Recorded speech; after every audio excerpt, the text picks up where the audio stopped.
We move to Georgia now, where there are far more questions than answers regarding that phone call between Lindsey Graham and Georgia's Republican Secretary of State.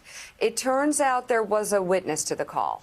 A top election official to Secretary Brad Raffensperger was also on the call and agreed it sounded like the South Carolina senator was suggesting throwing out absentee ballots.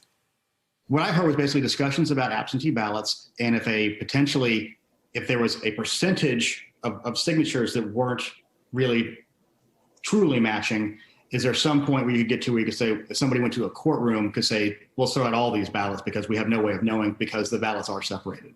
And that was partially what was going on. I could see how Senator Graham viewed it one way and Secretary Raffensperger viewed it one way. But, our job in this state is to follow the law and follow the process. And that's what we continue to do. When Graham was asked about the call yesterday, he said it was ridiculous. He asked Georgia officials to throw out ballots. He then said he talked to secretaries of states in Arizona and Nevada about their elections as well.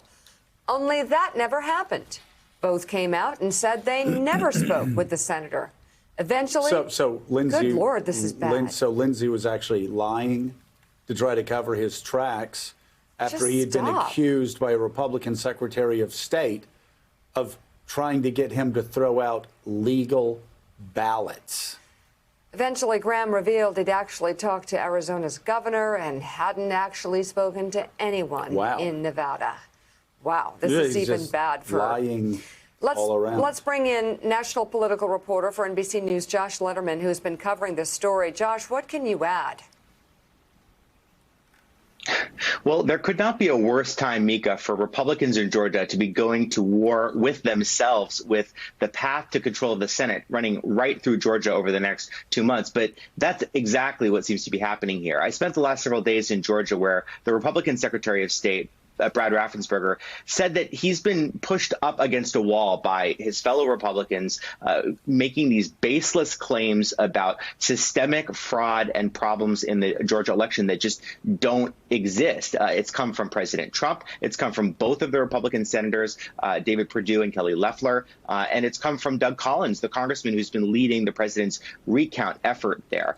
Then came word of this phone call from Lindsey Graham, who, reminder, is not a senator from Georgia. He's from a different state. Unclear why he was even calling the Secretary of State there. But the Secretary of State, a Republican who told me he voted straight down and up the ballot for Republicans this year and every year, saying he did feel pressure from Lindsey Graham to try to find as many ways as possible, basically, to get rid of legally cast ballots. Now, as you point out, Lindsey Graham says that's not true. He says the only thing he was doing here was trying to figure out why they don't have bipartisan teams that review the signature matching in Georgia. But thanks for checking out MSNBC on YouTube, and make sure you subscribe to stay up to date on the day's biggest stories. And you can click on any of the videos around us to watch more from Morning Joe and MSNBC. Thanks so much for watching.